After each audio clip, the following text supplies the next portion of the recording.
Hare Krishna, Hare Krishna, Krishna Krishna, Hare Hare, Hare Rama, Hare Rama, Rama Rama, Hare. Jai Srila Prabhupada, Jai Shri Krishna Chaitanya, Prabhu Nityananda, Shri Advaita Gadadhar, Shivasadi Gaur. Welcome everyone. Welcome to our premiere, our inaugural broadcast of the new GBC SPT series, ISKCON Future Forward. So I'm your host, Pancharatna Das. I currently am serving as on the GBC SPT, the strategic planning team, as the chair, and I'm very, very happy that we're reinvigorating our broadcasting that we focused on during the pandemic time. We produced over 500 episodes of various types. Um, I won't get into the history in the time between, but we've been inspired to reinvigorate this effort and focus on ISKCON's future, focus on the issues and topics that are relevant to the devotees, trying to bring them together more. And we'll also be having some inspiring kata type of broadcasts as well. Uh, Today, as I said, we're starting the ISKCON Future Forward series. This is a series that's going to focus on innovations, strategies, new programs, inspiring existing programs that have been developing that devotees around the world will be able to learn from and perhaps replicate. One of the goals of the SPT is to try to promote within ISKCON what's known as a learning community, a community where devotees and members in general interact, and we can get into what is a member in one of our episodes, interact and learn from each other, and also maybe collaborate and start working on things to share their expertise. So to kick off our series, I'm very, very happy to bring on Jai Krishna Prabhu. Please join us. Hare Krishna. Uh, Hare Krishna. So, by the way, I am in Australia. He's in New Vrindaban. So this is quite global. This is not my home. I'm on my way to America from my home in Mayapur, India. Uh, that's where I usually am. But I'm happy to kick this off now with Jai Krishna. Jai Krishna Prabhu is currently serving as the president of New Vrindavan, as well as the chair of the North American Executive Committee. And that's especially why I've asked him to come on to talk about North America's bold, triple bold vision for expanding Krishna consciousness in North America. But to begin, and by the way, all you viewers out there, um, we're set for about an hour, but we could go longer. This is what they call in the podcast world a long format podcast. It's something that we don't want to constrain ourselves. We want to get deep as we can into the topic. So stay with us.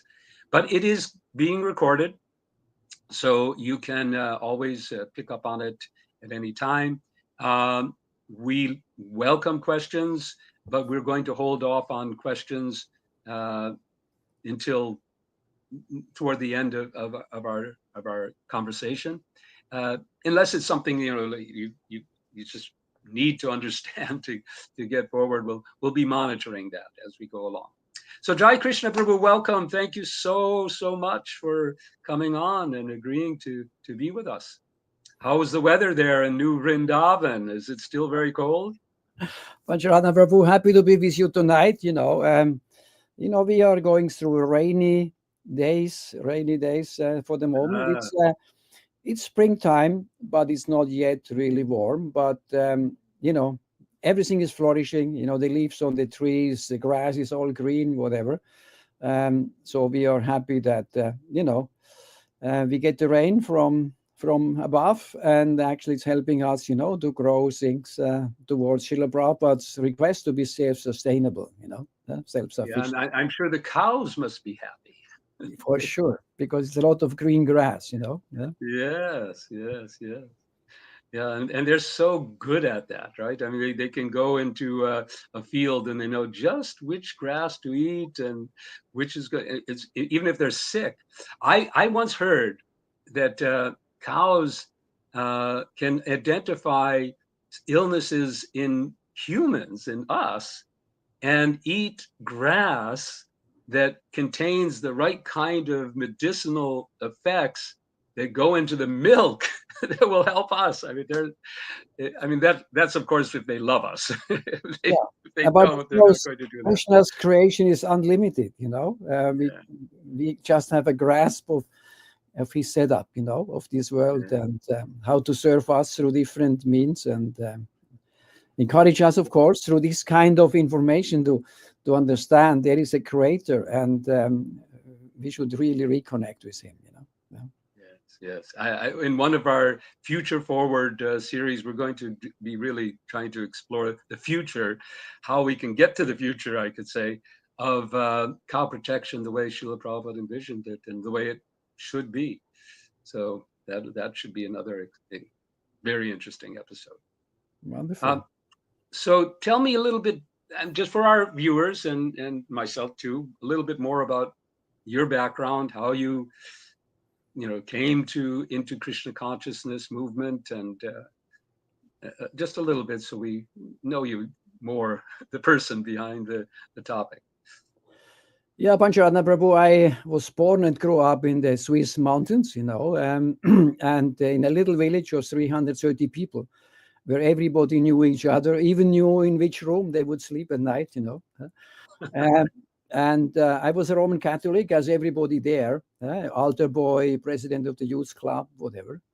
But after some time, they did not really answer my questions anymore. And after some, you know, um, assisting some meetings with a grassroots movement within the Roman Catholic Church, I was about 25 years on the search, different retreats, seminars, whatever. But I Mhm. could never find something which really clicked. But when I was 50, I finally got a book. Actually, Mhm. Swiss Sankirtan Party came to the Swiss mountains, in little villages, and I got a book, and that was my start in Krishna consciousness. Okay. Oh, yeah. At the same time, Prabhupada came to you. I had some tragic events. I lost my son and wife in an accident. Oh, So that's this really changed completely my life. I took a sabbatical, went with devotees to India. And when I came back, I said, I will never work again. I will not go back to work. And finally, I ended up in Radhadesh. I was the administrative director of Bhaktivedanta College. Yadunandan Swami was our principal. And I served there for 7 years before I was requested to come to New Vrindavan and take up the leadership role in New Vrindavan. So that's my little story. I, in between, made the GBC College, became a sort of supervisor, an RGB member, and ended up now to be the chair of the executive committee for this year. Yeah. Mhm. So how long have you been there in New Vrindavan now? I arrived in New Vrindavan in 2011, so it's about Yeah, quite some time. yeah, It was 14 14 years. years on actually Gaur Purnima. My start was on Gaur Purnima, so it was 14 years this year. Yeah. And I've known your lovely wife Anuradha for a long time. She was there in our centennial efforts way back I in know. the 90s, and so she's there too in New Vrindavan. And as a team, yeah, I know you've been doing a lot of, and we could do a whole thing on New Vrindavan too one day. But that's not the goal of tonight. Yeah. Not tonight, not tonight. Now tonight we're going to look at North America's bold vision. So um, there's a perception I know in I mean I spend at least half my time in India, and our movement in India is booming. I mean, there's devotees everywhere. ISKCON is known everywhere. Millions of books are going out. There's temples popping up. I think there's something like, I don't know how many centers, or over 100. Um, of actual temples, and then there's smaller centers and so on. And then we look to the west and we think, well, we have our temples, uh, but we're not, compared to say the 70s and the 80s. We're not expanding like we were. And there's also this perception that where we are expanding or where we're doing okay, it's mostly with the Indian diaspora. And so there's this perception about, in general, that the movement in North America has. I mean, some people may say it's stagnated, but I mean, I stay in North America 6 months of the year, and I have a different opinion. But I'd like to hear your opinion. Yeah. ISKCON in North America had a substantial growth over the last 10 years. Maybe you could just show my slide. We can see there actually how we grew in number of centers. We started in 2014 with 72 centers, and now let's get this up.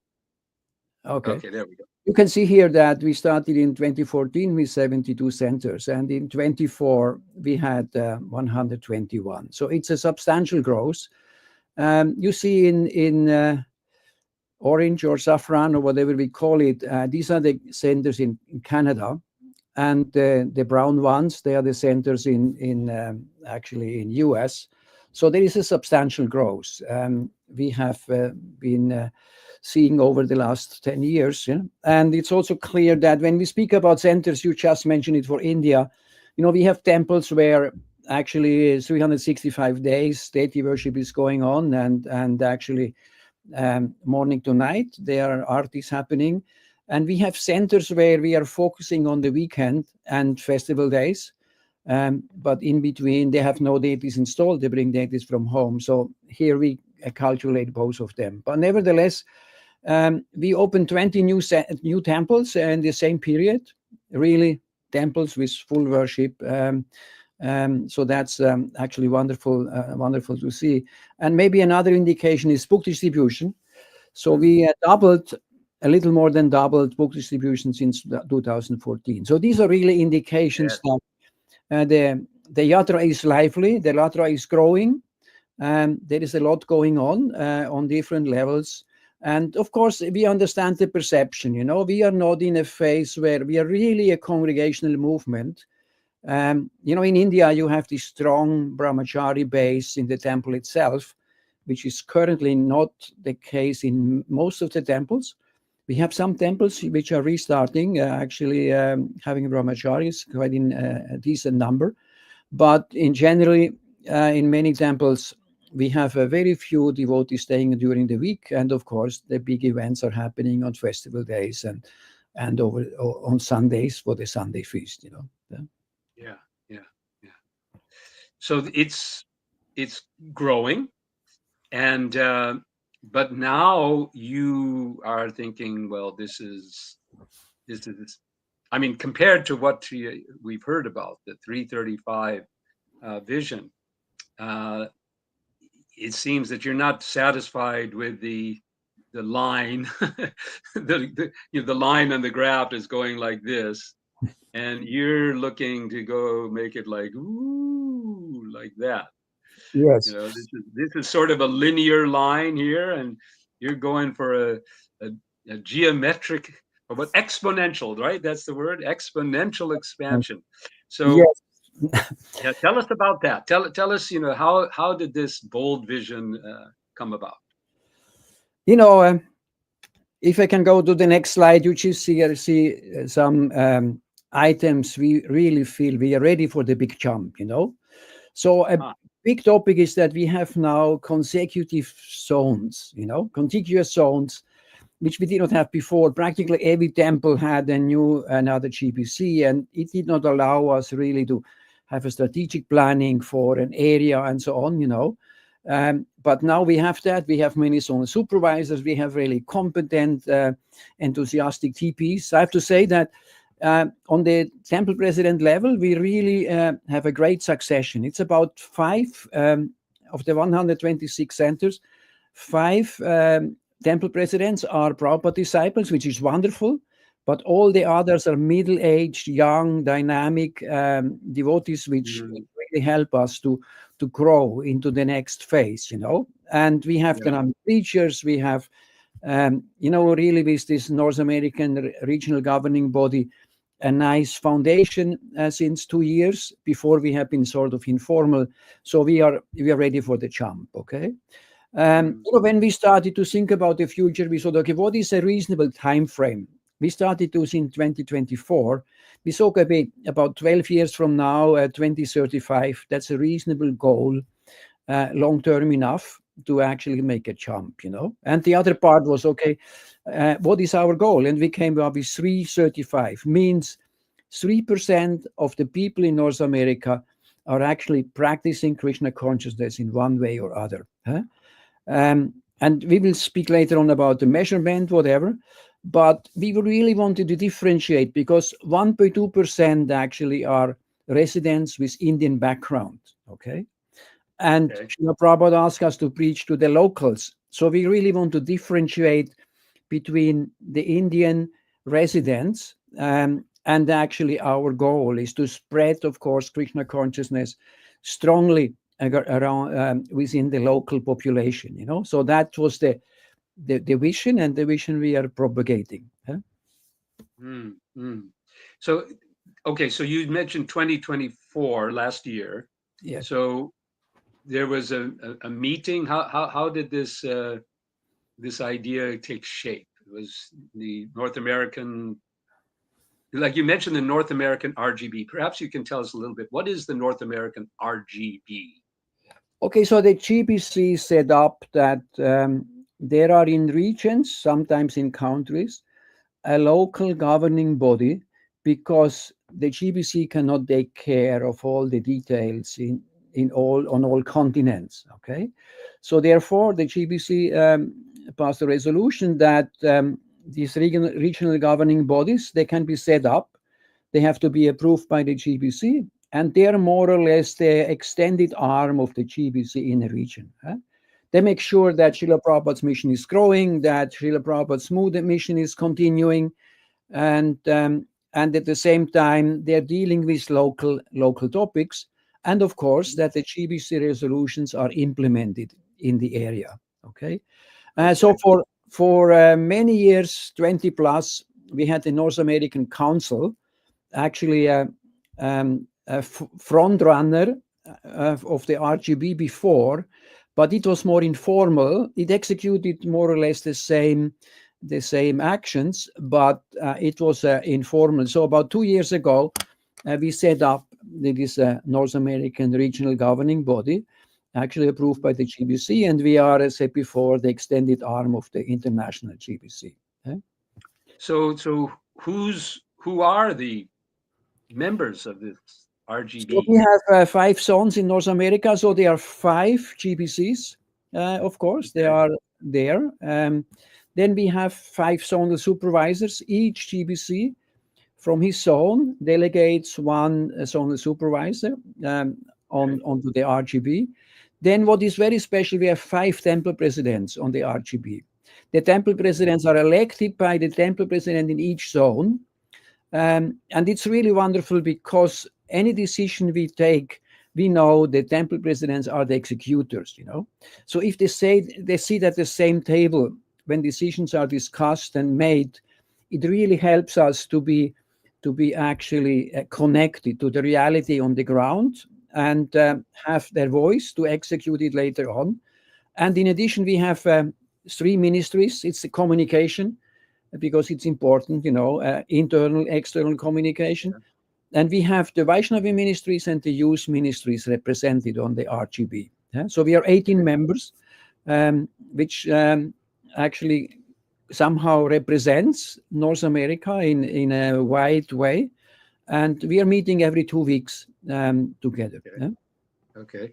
And I recall way back, I mean, my first kind of introduction to strategic planning in ISKCON was perhaps in 2000 and oh, 2, 3, something like that. Maybe a little later. there was the spiritual strategic planning team which was developed along with all the temple presidents, and so there were these temple president meetings, and so are those still going on, and how do they connect with the RGB? Yes, we have two meetings a year. We have always one online meeting and one on-site meeting. Normally in spring, it's an online meeting, and we just had it about 3 weeks ago. And then we have an on-site meeting in autumn. So all the temple presidents are invited there. But in between, based on the contiguous zones, there are many meetings happening within the zones. So the GBC invites all the temple presidents for Zoom meetings, maybe every 2-3 months, maybe 3 months, to create this cohesion within the zone, and get to learn from each other, hear what the challenges are and what the successes are. So that really helps us to build a wonderful foundation within the zone. So that's happening. And as I said before, the TPs are the temple presidents are the executive branch in ISKCON. GBC is, of course, giving inspiration and support, but the execution is on the level of the temple president. So therefore, it's very important to have them on board and to have them, as I said before, sit at the table of the RGB and decide on different topics. Yeah, okay. And so this 335 was initiated in the RGB itself, or Yeah, it was initiated. how did it happen? I mean, did somebody just stand up and say, "Hey, I've got this amazing idea. Let's, by in 10 years, let's reach." Tell us more about how it developed. How did this goal, this bold goal, how did you get to it? Yeah, it came more out of a discussion on the EC level. And somebody had the idea and promoted the idea, and then it went to the RGB, and everybody found we are ready. We are ready for a big jump, And it's clear, I can say already now, everybody knows it's a rhino goal, as Srila Prabhupada said, Yeah? If you achieve it, you are the hero. If not, everybody know it was very difficult. But the topic is also, we have been a sort of, even if we grew, and I said before, we added so many temples, centers, book distribution, it was still more the maintenance mood, and actually to shake up everybody as much as possible within the yatra to understand now we are ready for the big jump. We needed something which is simple and actually can be used as sort of a logo, of a goal, of a vision which is not too difficult to explain, So that's the reason behind, And in general, when we speak to devotees, they're very excited, because they also don't even know how successful we have been in the last 10 years in many cases, and they feel, wow, I would like to be part of. That's something exciting. I would like to contribute to this, And also to say that Srila Prabhupada said that what happens in North America will happen all over the world. So we feel also a special responsibility to Srila Prabhupada, that to say, Srila Prabhupada, yes, we really want to endeavor to please you, and we want to endeavor to show you that we can grow substantially. We know that we have areas in the world they are much more successful, India, maybe Russia or Eastern European countries, but we feel in general we can be an inspiration maybe for others to please Srila Prabhupada.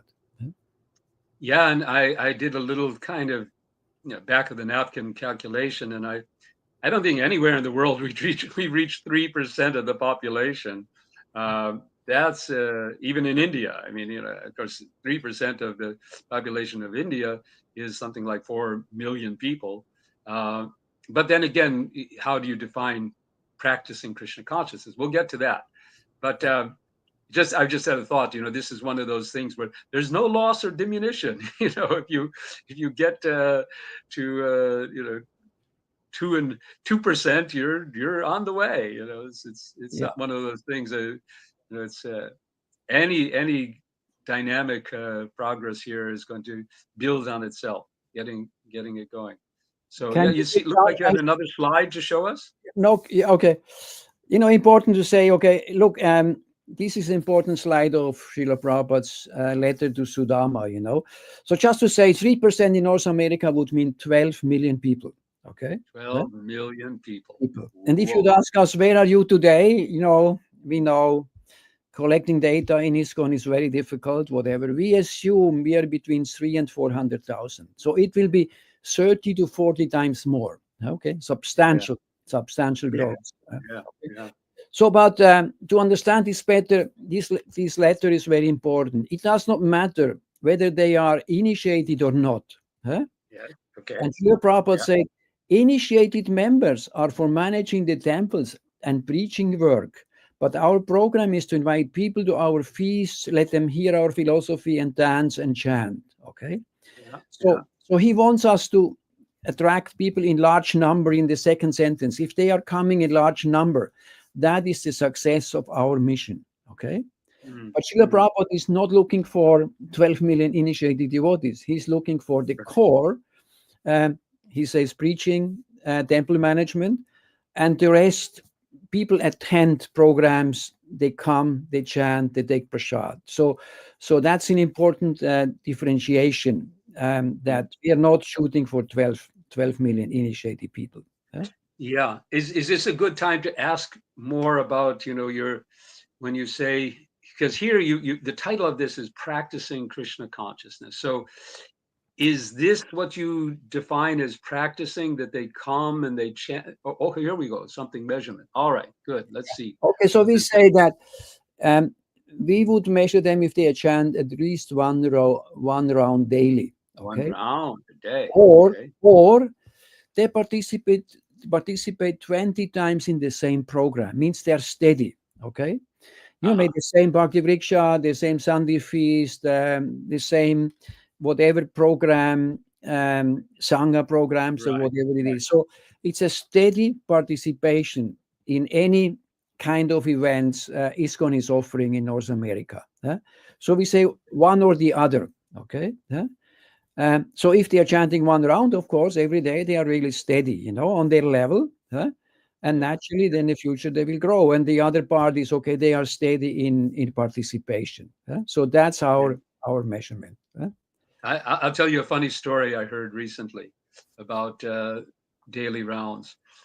This Garanga Prabhu talked about a gentleman in India who was a businessman, I think, and Garanga was encouraging. He was steady in the participation side, but he wasn't chanting.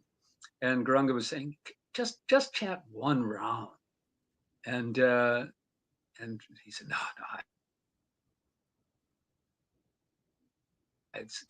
I can't do that. I don't have time even just for one round. And finally, it came to, well, chant 16 mantras. Okay, I'll do that. And then maybe a year later, and he came up and he said, told Garanga, I'm doing 64. And there's some other devotees around him, and they thought, oh, wow, this guy is chanting 64 rounds. And actually, he had gone to 64 mantras. So anyway, that's yeah, regular chanting. I mean, that's Chaitanya Mahaprabhu's direction, that we chant this mantra regularly every day, even if it's one mantra. I've told some people just one,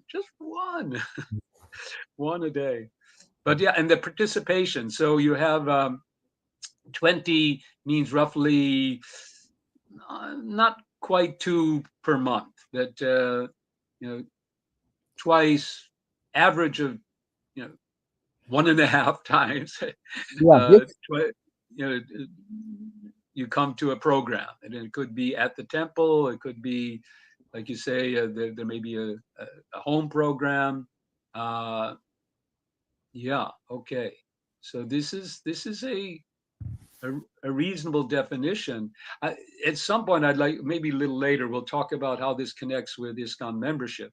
But uh, I think you have some more slides, so let's see what. Yeah. Yeah, we are in between, actually expanding it a little bit and say, okay, we would like to have in 2035 a center for each 500,000 people. Okay. Okay. And you see here that would be 772. Okay. As you heard before, end of 24, we had 121, but that would be the goal, and some examples, that would mean in the Dallas area, we would have about 16 centers, or in Detroit, we would have 10 centers, okay. Okay. So I have to say that we have a number of wonderful examples. As an example, in Toronto, they have about 10 centers within the range of 2 hours, huh? Right. So they are substantially growing, and they had currently end of 24, 27 centers. Their goal is by 2030 to double to 54, and by 2035 to double again, 108. Okay. 108. Yeah. The magic number. The magic number. Okay. So, but the really good, great experience is that the Toronto temple has more attendees and more donations. And all these 10 centers have more attendees and 10 donations. Why I'm saying that? Normally, the temple president is afraid, oh, a new center, I will lose attendees, I will lose Yeah. donations. Yeah.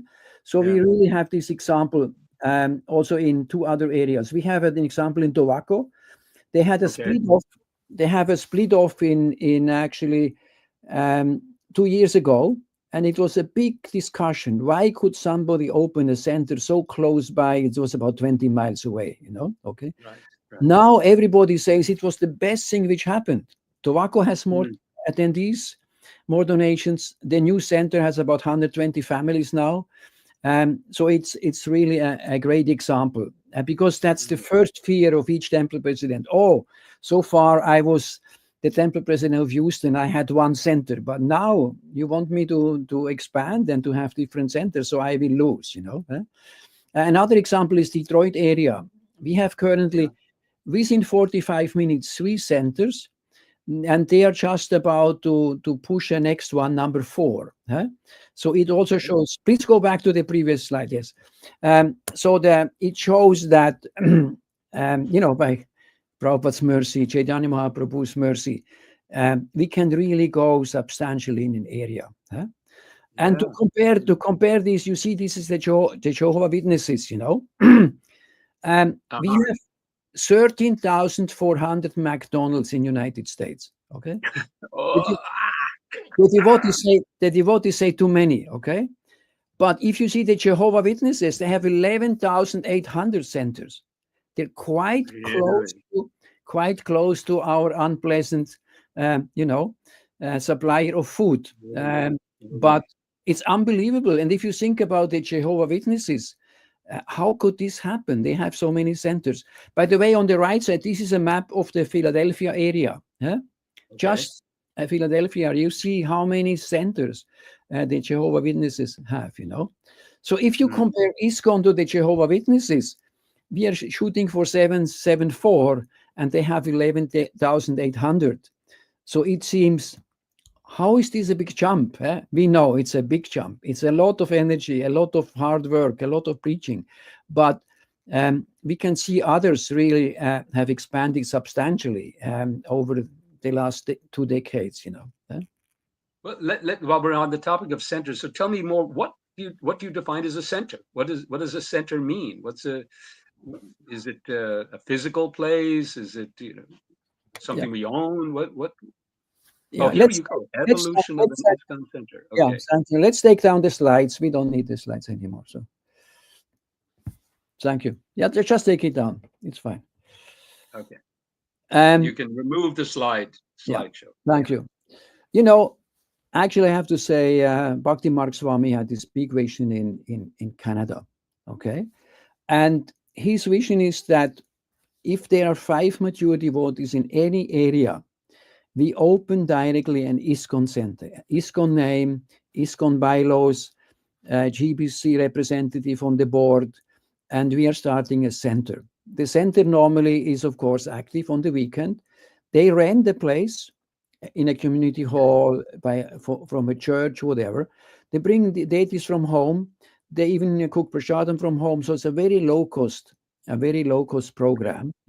And of course, they add on specific festival days the additional programs. But it's an ISKCON center, and the main topic is open to the public. They promote it directly as open to the public. If you want to go and join a home program, Bhakti Vriksha group, you need somebody to bring you there. You don't go alone to a new home, and you don't feel so much at ease.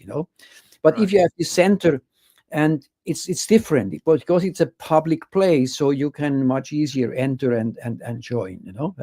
So that's Right. actually Bhakti Swami's vision, and they are very successful. As an example, I said before, Toronto, in a Toronto area, but they spread it all over Canada. So Mm. that's really wonderful. And opposite, of course, is the temple. You have actually installed deities. You have 365 days an open temple and worship. The goal is, of course, that these centers, they grow slowly, to the level of a temple when they expand their congregation and come to a certain level of contributors, so that they can allow themselves, to think about the temple and actually move forward. So Right. that's the concept behind. Yeah. Mm. Now in India, they also have well, they have this idea of extension center where the center is still connected to some sort of a mother temple. It, what's is that something else that you are looking at, or? In some cases they are, but as an example, Halifax, many hours away from Toronto. By the way, they just bought a church, Oh, from a center. They just bought a church successfully. So they are more on the wider end to be connected to a temple. But what Canada is doing, they are zone one. They are actually having the same board members for all these new centers.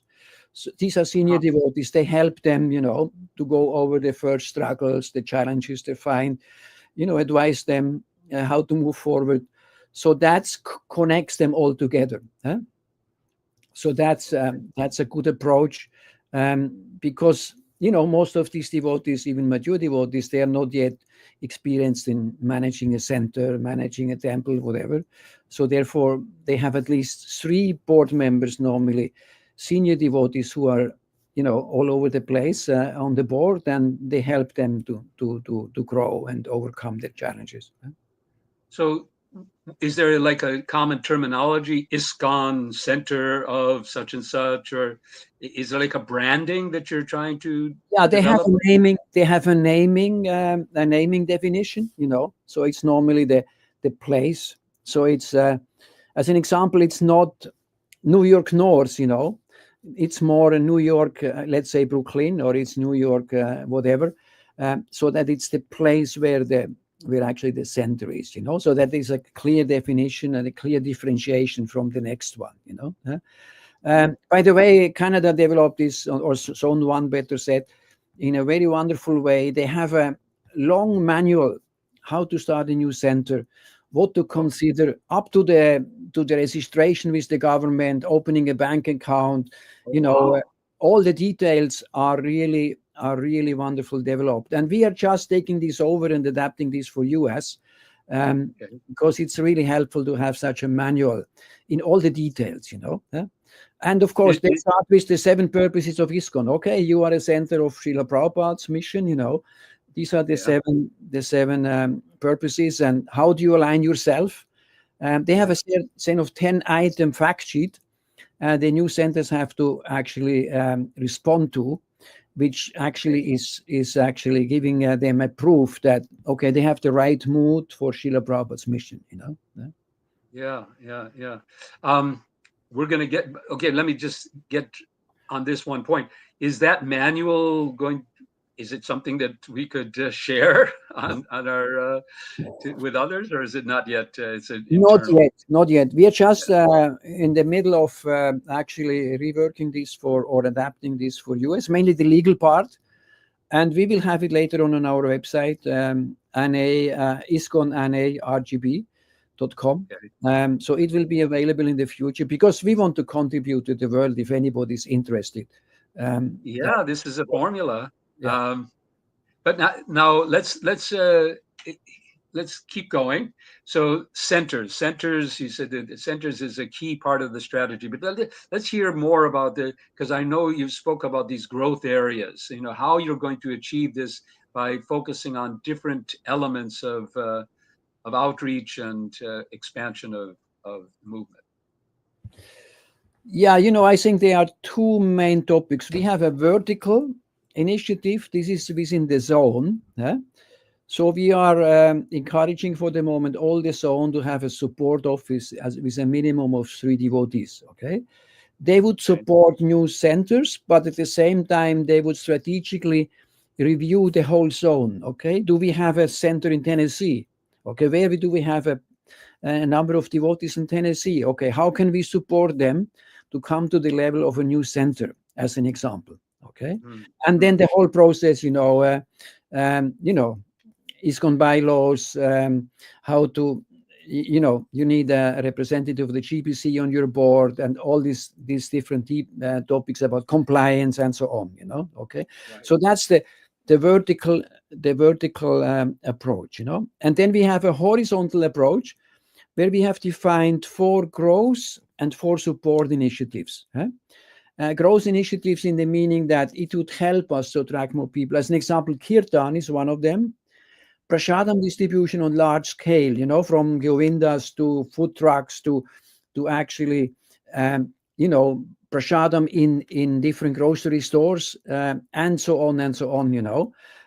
To actually create a consciousness of the people that they can slowly understand our philosophy. Because this we know many are so in ignorance, they will be difficult for them. But if they get, as an example, regularly prasad in a grocery store, and they take it, that would help us.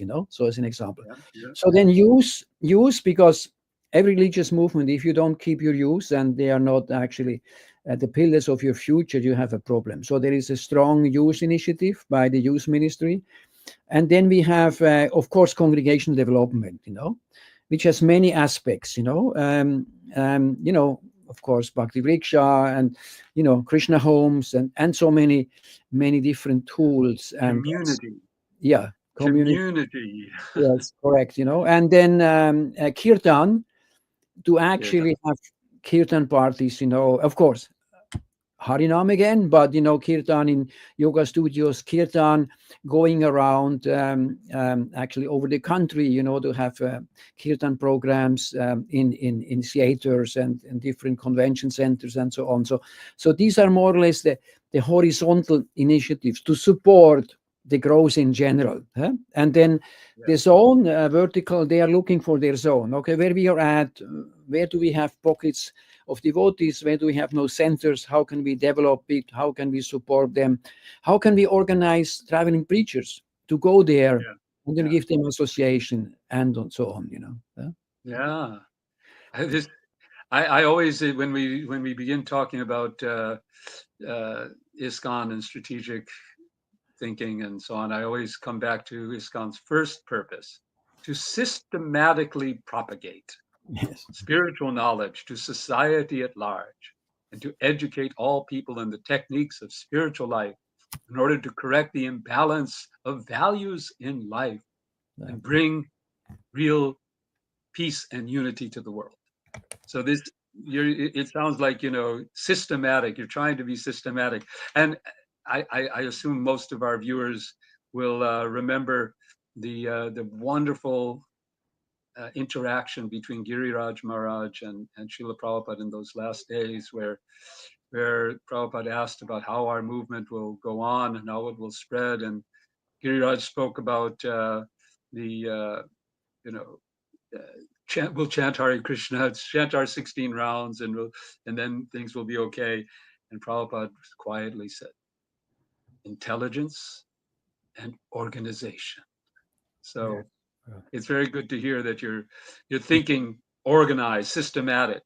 Yeah. Um, yeah, Let me, but I did. There were a few of those areas that we normally would include in our outreach that I didn't hear, and the first one is book distribution. How are you connecting book distribution to this massive effort? we have to say that book distribution is very successful in the US from our perspective, And Vaisheshika Prabhu, he's very active. He has a whole organizational setup, So we don't feel the need to actually interfere there. He has his representatives all over the place, and they're growing every year at least by 10%. So therefore we don't think it's a part, of course, of our expansion, of our growth, and we know so many newcomers they join based on the book, but we don't feel that we have a need to add something there because he has such a strong initiative, such a strong push for book distribution. Um, but I would like also to say we have 4 support initiatives because if we grow so much, we have education, which is very important. That Srila Prabhupada's smooth mission we kept in the middle, in the center, So education and at the same time retreat centers. We think if we grow so strongly, we need at least 1 retreat center in the west of the country, 1 in the east, where every week, every weekend, different programs are actually offered, so that we can all these newcomers actually engage in education. From introduction to Krishna consciousness to Vaishnava culture and so many other things. Of course, then later on Bhakti Shastri and so on, but it needs a strong educational support.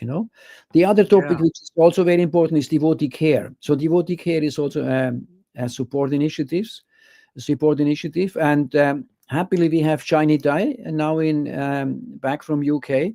In US, he's leading up this role, and they are meeting every Sunday. The initiative, it's Yeah. really impressive. They have now 5 pilot temples defined, Mhm. where they want to start additional offices. We have, of course, different temples. They have already devotee care departments, whatever.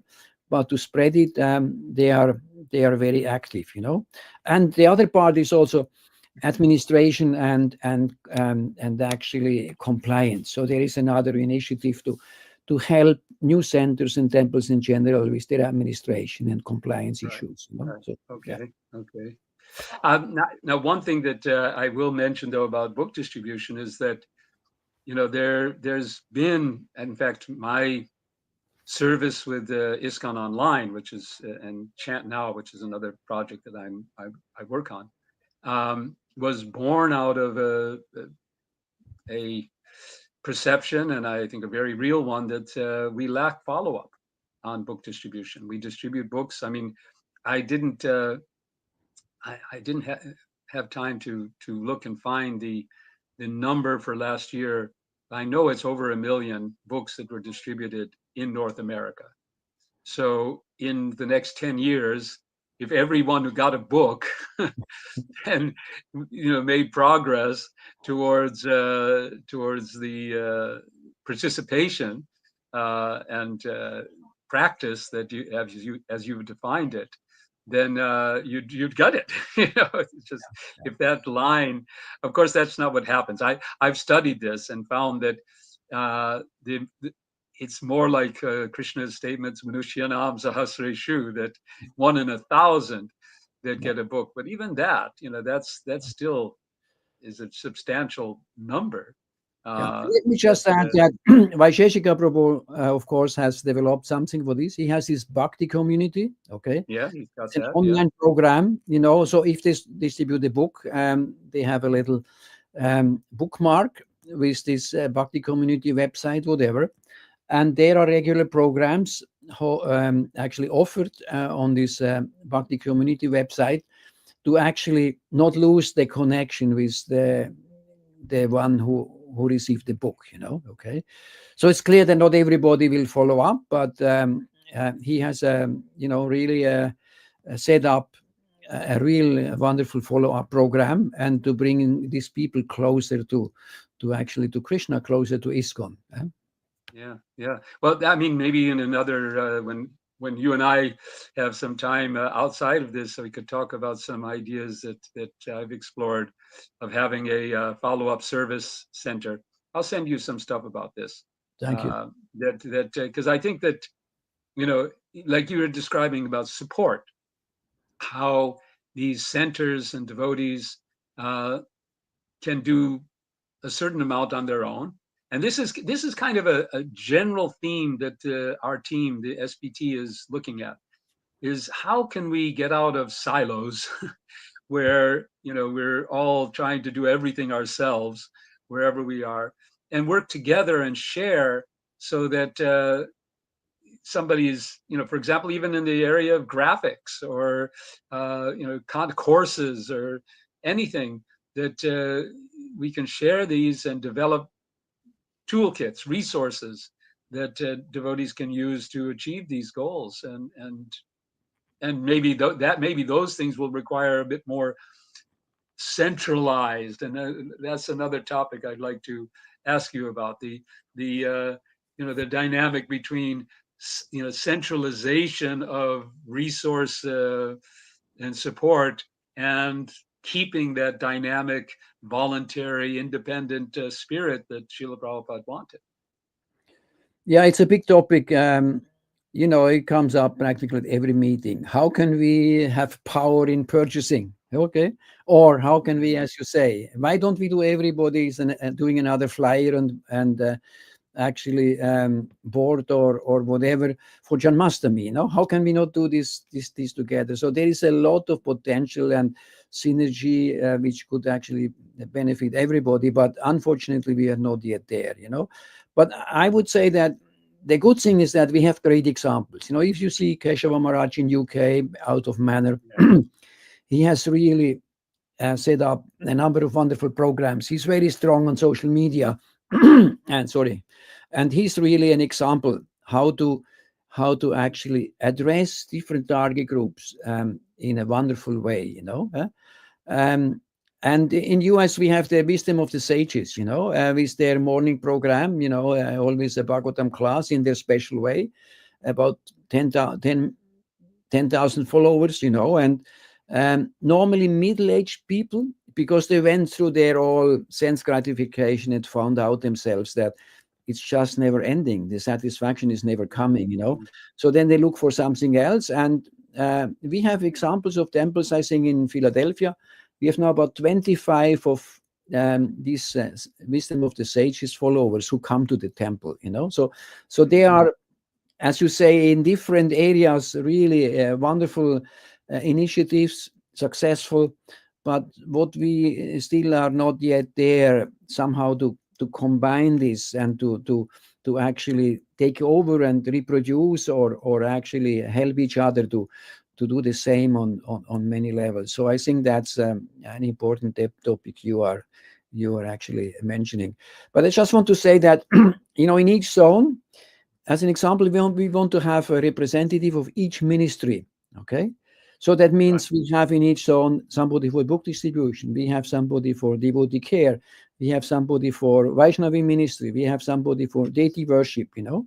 And I am happy to say that the deity worship ministry has already dedicated devotees for 3 of the 5 zones. So they're really leading the wagon to help us, because that also will help, on one hand, to connect with the international ministry, and the international ministry is active all over the world, to bring in knowledge to the zone itself through the representative, and support then the temples or the new centers for their specific topic. I think that's another important aspect we are experiencing, and we are really looking forward to multiply that for each zone.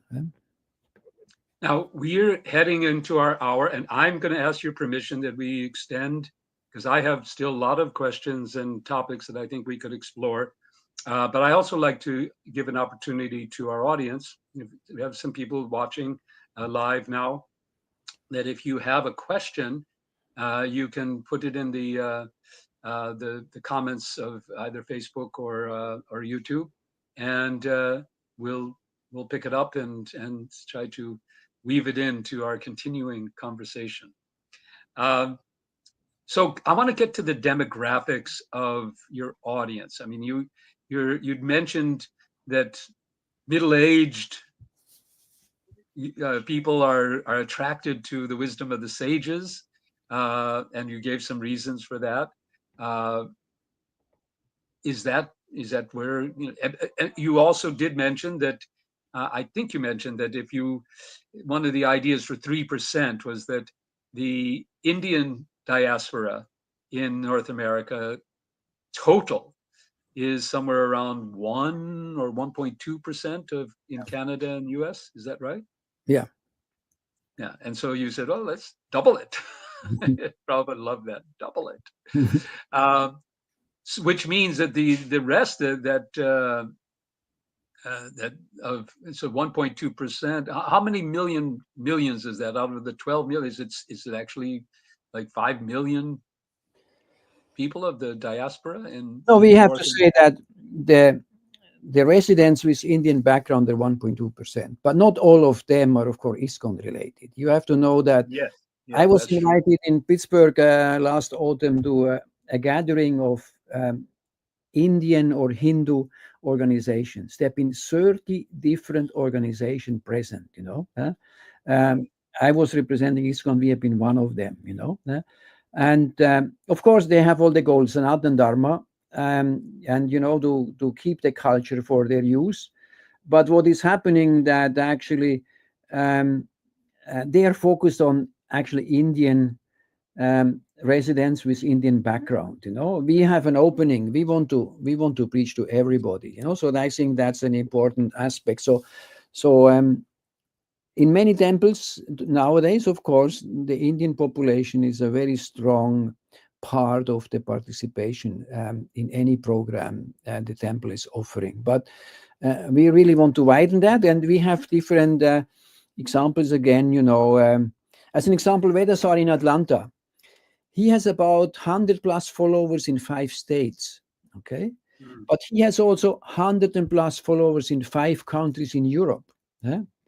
Very okay. strong teacher, very strong teacher, very special way to attract people and to bring them closer to Krishna consciousness. They had just in Gita Nagari a retreat for about 100 plus people of these newcomers. And they're just asking us in New Vrindaban to hold another one as a host end of August this year, you know. Um, we have um, we have many other examples. An example, Sandaman in Tucson, mainly Western congregation, and expanding in different smaller cities around Tucson. So different examples where they have practically no congregational members with Indian background. So we have examples of different target groups, you know. So I would say that we have a mixture. As an example, we have 6 Krishna houses. They had just their annual retreat in New Vrindavan last weekend. I would say about 15 brahmacharis. And they had about 70 participants from these 6 different Krishna houses. You know, they are specifically focused on colleges, you know, college students with their approach. Then we have many college programs without residential offering, as the Krishna House has a residential offering, many college programs without a residential offering all over the United States.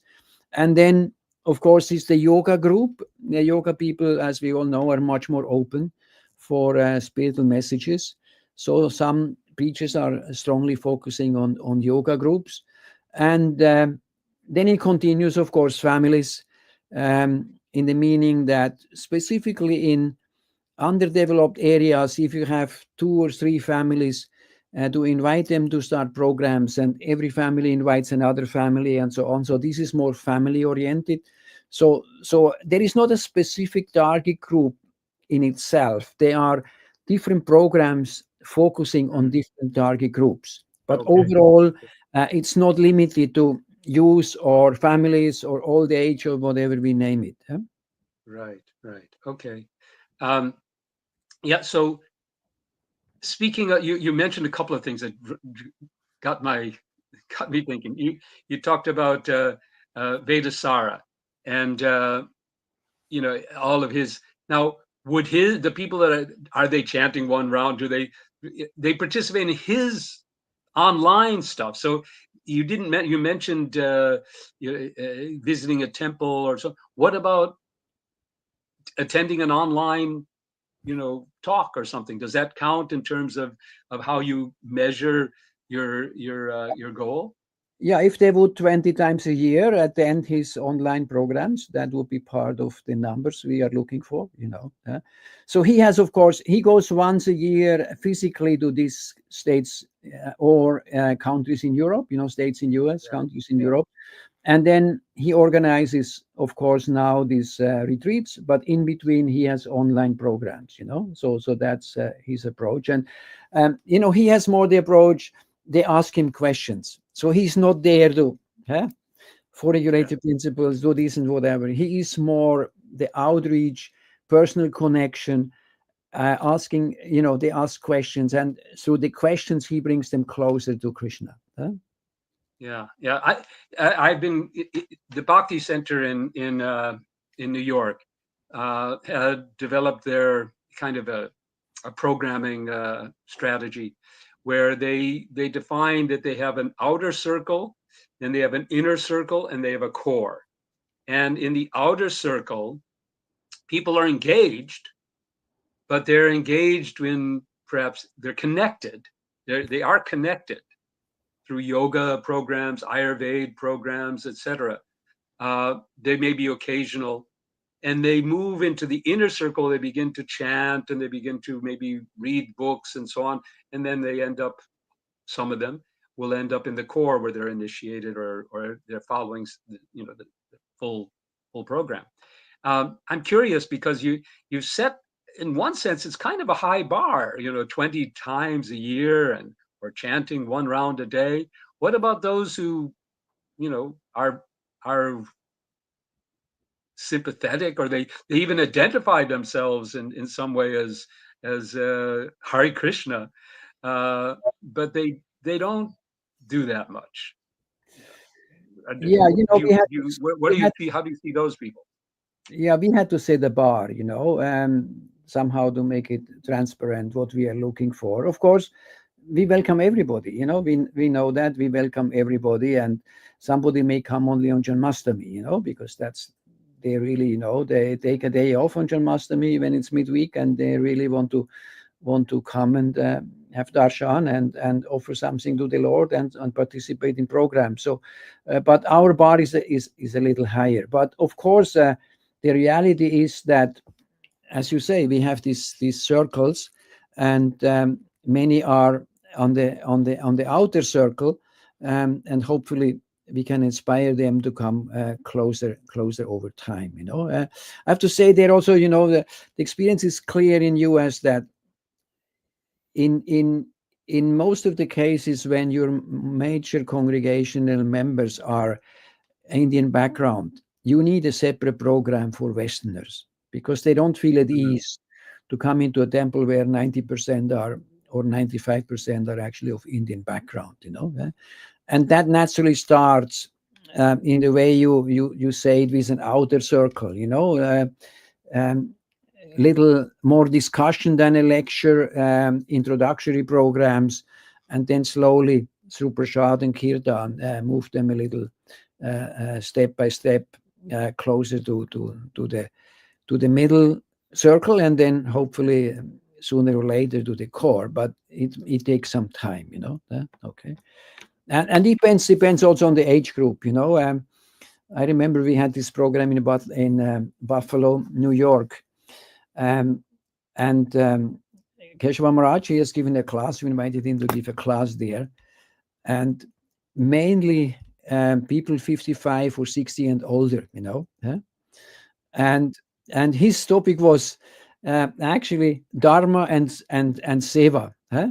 Okay, what is your dharma? And you have to do seva. And his comment at the end was, they will never become Krishna conscious in this life. But the basic message is, okay, do something for somebody, for an Yeah, institution yeah. which helps us to actually spread Sanatan Dharma. So you have to adapt to your target groups, the way they are receptive and the way you think you can actually bring them closer in a small step. Huh? Um, that brings me to a question that I wonder if you you in the the North American executive have thought about the role of ISKCON membership in all of this, because ISKCON membership is defined at a very low bar. It's you can be a member of ISKCON basically with just three criteria.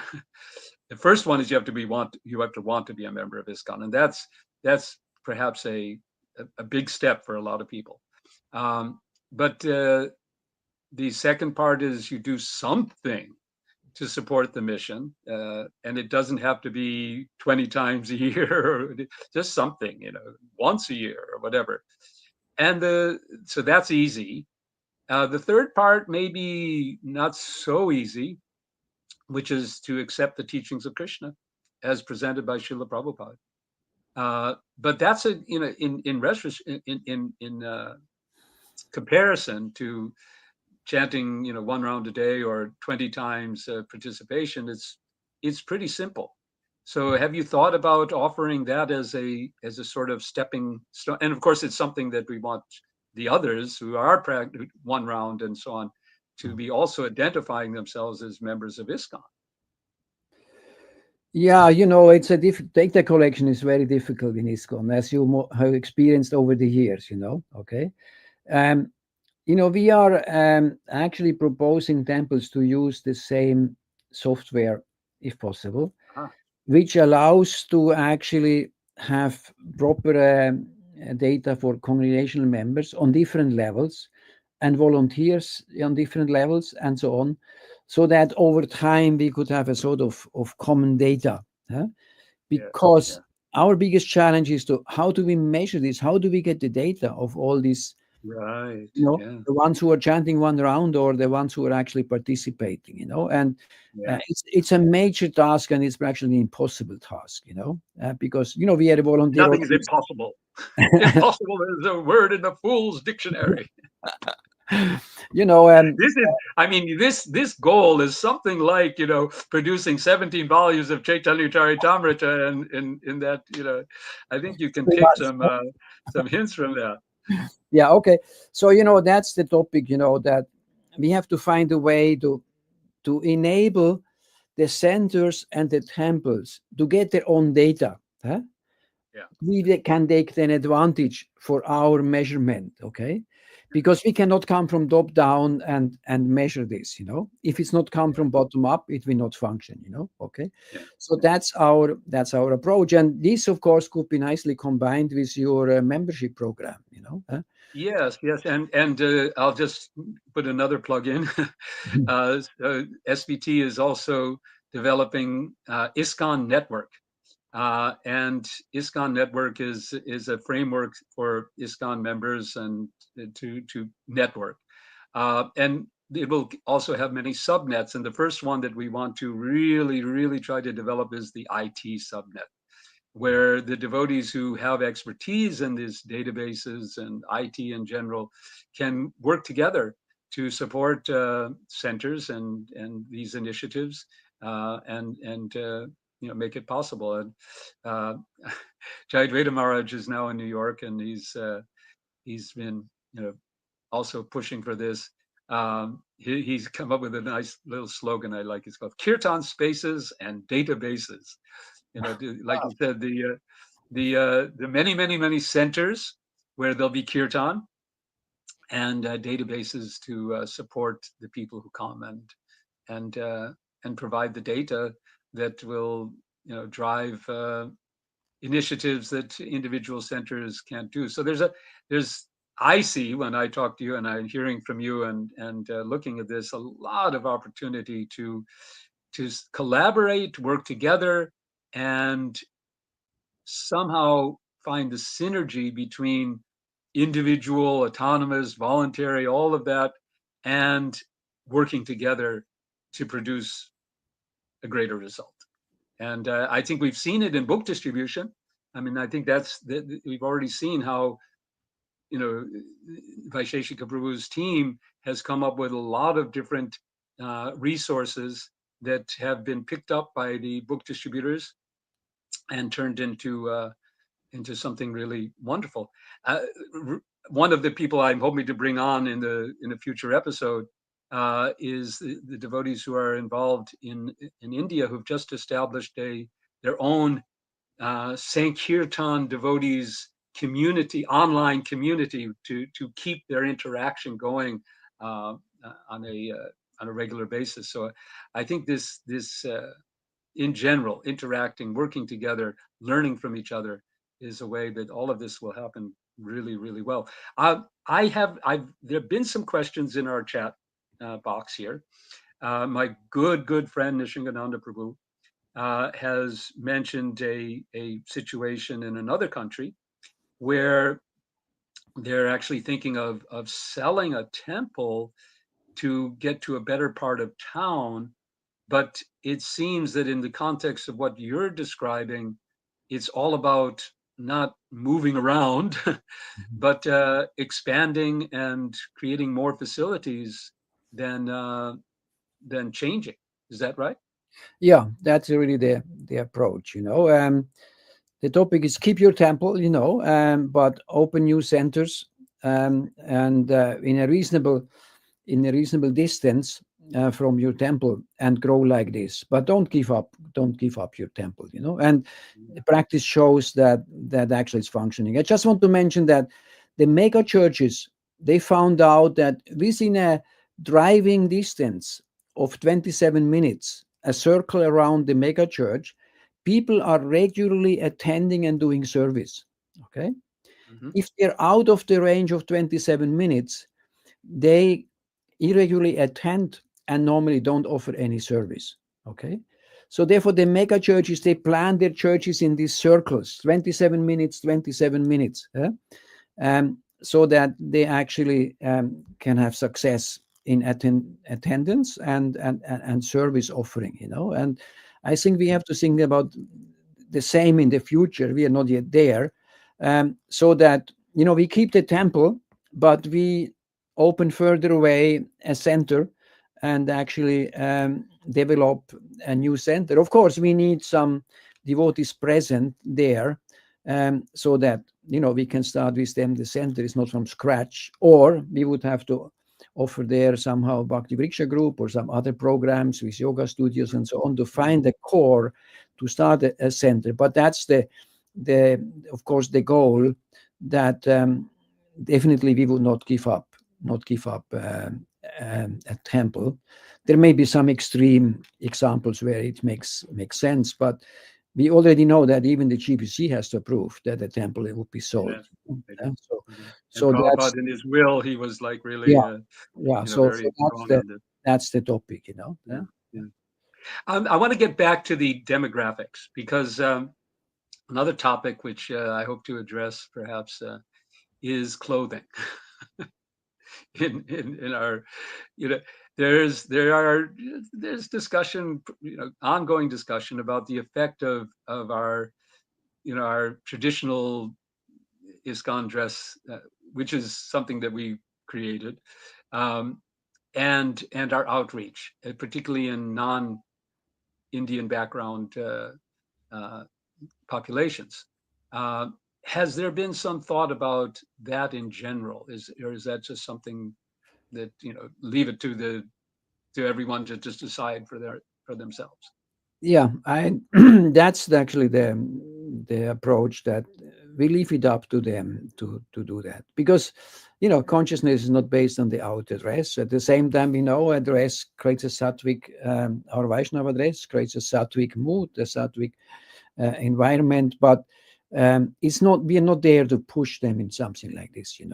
Sooner Yeah. or later, if they come closer to the core, they will naturally change their dress. But Or not? yeah, but Right. we are not as rigid as before. Shave up and tomorrow you have a dhoti on. Yeah. That's not the philosophy any longer. So it's more a softer approach, um, much softer approach nowadays, to bring them slowly closer, and let them finally decide. Yeah. But on this, I mean, do you have in your team, do you have or are you looking for people who are kind of that's their field, branding and marketing, and because marketing. I remember some years back there was a conference in Chicago in which Gopal Bhatta Prabhu presented something on marketing.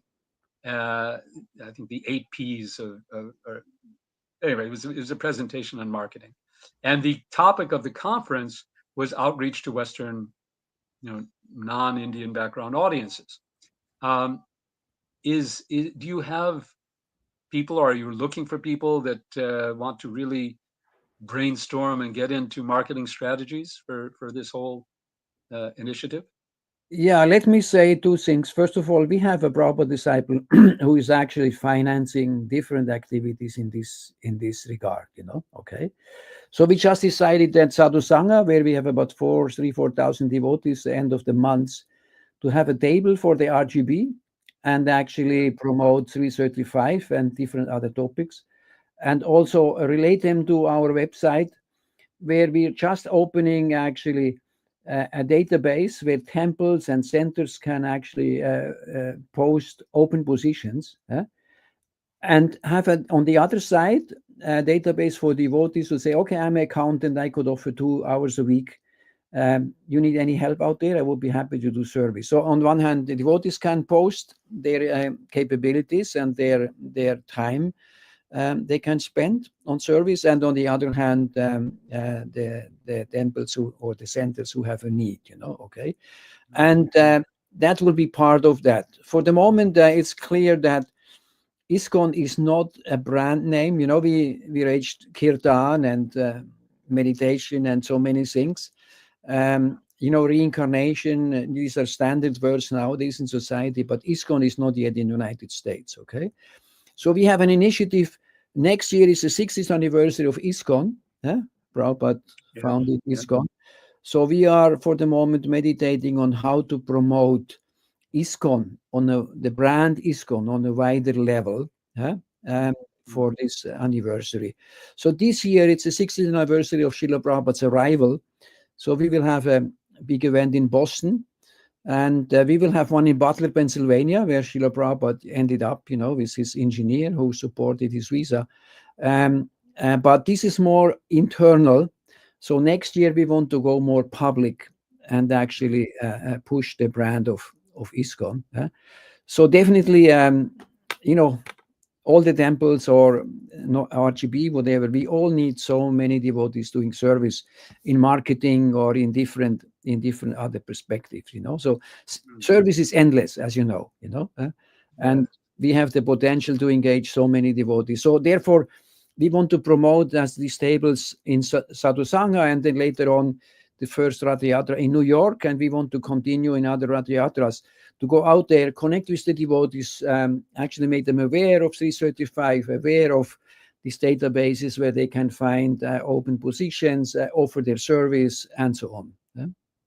Now, in one of your earlier slides, you mentioned that one of the reasons you feel that you can, take this this leap forward is that you have some funding and you've got some core staffing. Do you have a team, the 335 team, that's working on this part-time, full-time? Or is it the EC of the RGB, or how is this being driven?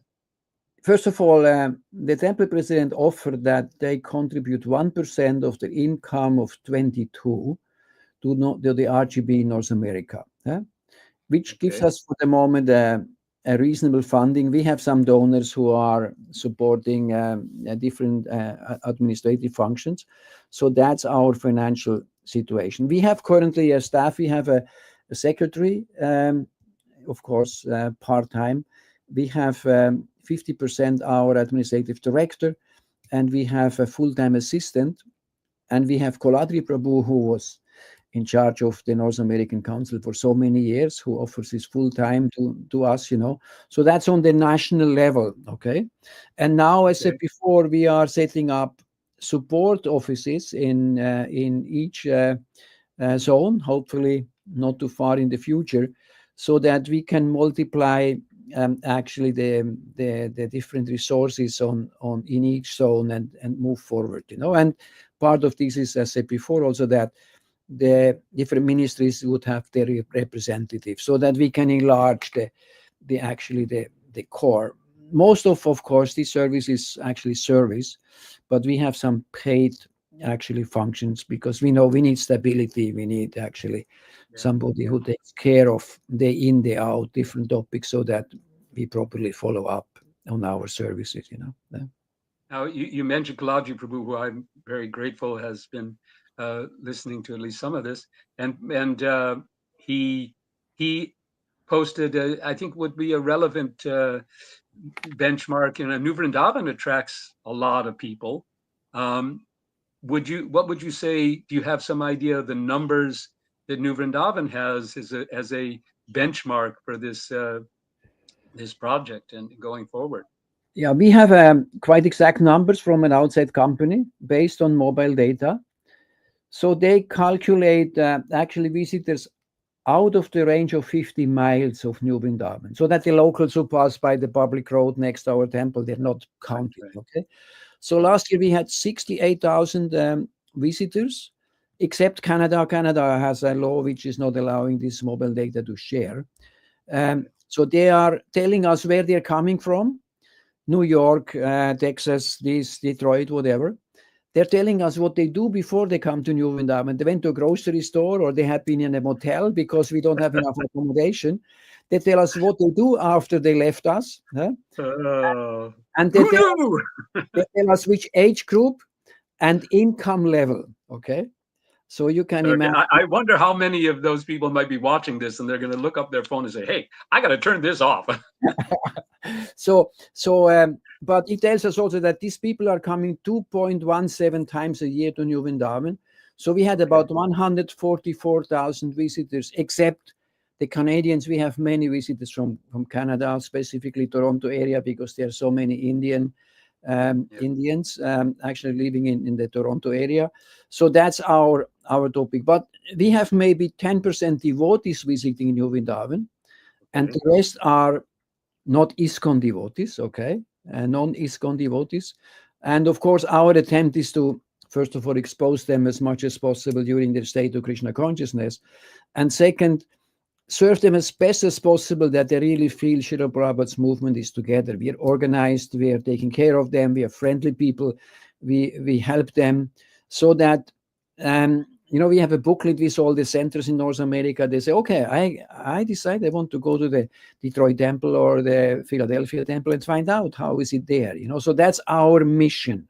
Our mission is on a wider topic than a local temple, so that we attract all these people and we serve them in a way and expose them to Krishna consciousness, that hopefully they actually would like to go to a temple. But there is another challenge I have to just to add.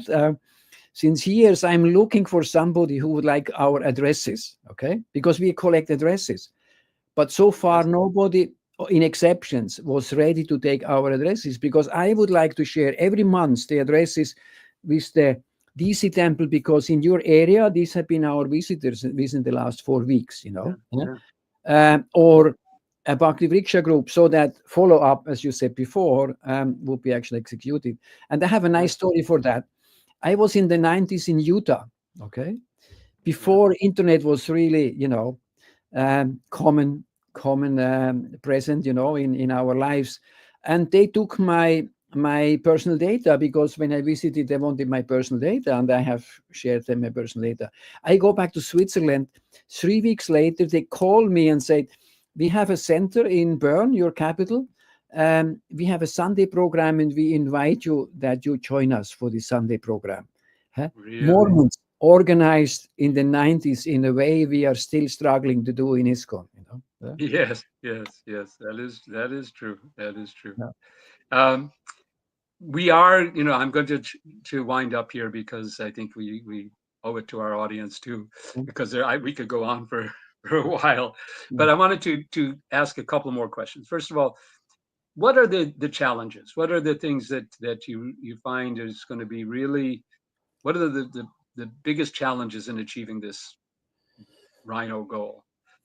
I think it's the mind shift. Okay, the Mind mind shift. shift to coming out of maintenance. I have just to take care of my maintenance. I have to renovate so much in the temple. I have to do this and that. Yeah, yeah, To actually change the mindset. Wow, no, we have so much potential nowadays. On one hand, we have an organizational foundation, and people are suffering so much. We have to do something for these people. So I think the mind shift is currently the major thing.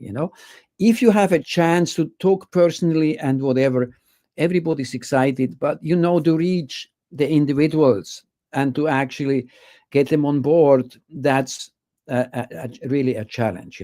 So I think that's the main challenge I see. But once you open your mind and say, oh, okay, I'm in Dallas, I should have 10 centers. Said, oh, okay, where could I have my first center? Where I have pockets of devotees? Do they are qualified? Can I actually help them? I hear in Dallas example, they have 600 devotees for Sunday feast. Everything is yeah, crowded like anything. Okay, typical yeah, example.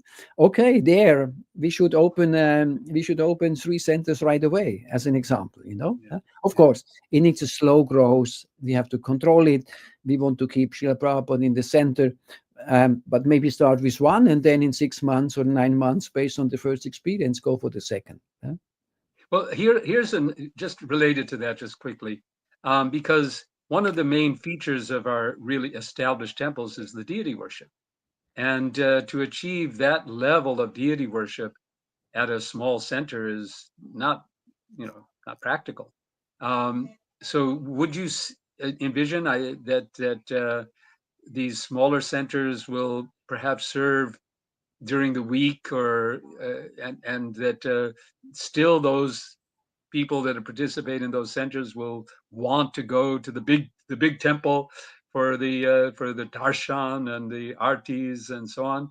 Of course, that's very Indian, and may not apply to the more Western Yeah. uh, It's community. clear that in a center, some grihastas may bring their deities for their program, Yeah, and they do an arti and maybe tulsi arti and so on. But it's clear also that they somehow feel there is a mother temple, and from time to time they go together to the mother temple. yeah, Say next Sunday, we instead of our program, we go to the mother temple yeah, and yeah. actually have the full-fledged offering of deity worship and darshan and so on, and association with the core congregation of the mother temple. So that's part of the development for sure. Right. Yeah. Okay. At the same Um, time, the Bhakti yeah, Vriksha group, they did not have yeah, deities normally. They worked for years, met once a week, and have been sometimes quite far away from a temple and had not the chance to actually do that. What we can experience in New Vrindavan, that then they try to come once a year with their group to New Vrindavan. Yeah. We had recently, Grand Rapids. We had Somerset, New Jersey. We had Indiana. We had different groups coming to us, and they stay for 2-3 days, and it gives them the chance. First of all, we let them sing during the arti. We let them do Tulsi Puja, Prabhupada Puja, so many things, so that they can experience a real temple and actually, um, um, you know, can follow up the deity worship and all the programs a standard temple is offering. I think what I'd like to do is kind of draw to a close here and revisit in maybe a couple of months, uh, as because I think you're rolling out a website. Is that correct, Yeah. or Mhm. that's not up yet? The No, the website is up, but Okay, it's not yet complete. But the website is up. It's ISKCON NA, ISKCON dash okay, NA. Yes, correct. We see there. That's the website. Yeah. okay, Huh? okay. So everyone, check that out. Keep checking it out. Um, and if people watching now or later when this is up, we're also going to be introducing this as a podcast, um, on Spotify, etc. So if they want to connect, they do that through the website, or is there a specific email Yeah, address? yeah. Or They can do this to the website. Correct. Mhm. okay, great. Well, we could go on, and we will in a future episode. But I think let's draw this now to a very exciting start. Uh, like I say, we're finishing here. We're just concluding this starting episode of uh, of the future forward, ISKCON Future Forward, and I look forward to hearing more about this. Maybe you and I'll be in America soon. We'll also be visiting New Vrindaban at some point. But let's get together. Let's see how SPT can maybe uh, assist more in helping you realize these goals. Uh, any concluding words? Anything you'd like to? Any final messages to our audience? Thank you first of all, Banjaratna, for inviting me to represent the North American RGB and present our bold vision, as you say in your title. Second one, it's clear, we are just an instrument of Srila Prabhupada. We need the blessings of Srila Prabhupada. We need the blessings of all the Vaishnavas all over the world for our endeavor. And we are just the small instruments trying to please Srila Prabhupada as best as we can. And that's what I would like to say. And um, I think ISKCON is needed as more and more as we all experience in this Kali Yuga time. People are so much suffering out there, day in, day out. And it's our responsibility and our duty to reach out to them and help Yeah. them to come to more peace and understand that we are actually pure souls and we belong to another world, not to this challenging material planet. So I think that's what I would like to end. And again, Thank you. thank you so much for this interesting talk tonight. And happy to invite you Yeah. to join us in New Vrindavan. Yeah? Yes, thank you so much. And thank you everyone for participating. Uh, this is our first episode of ISKCON Future Forward. We hope to do this starting once a month. And we'll be announcing the next episode soon. And as things progress, maybe we can get to twice a month, and maybe one day it'll be every day. There'll be something so exciting that we'll want to share it with the world. I think that's where we need to get to. So thank you, everyone. Have a wonderful evening, day, wherever you are in the world. And thank you so much, Jai Krishna Prabhu, for spending this time with us. And we look forward to seeing you. Hare Krishna, Jai Jai Srila Prabhupada ki Jai. Hare Krishna. Hare Bol.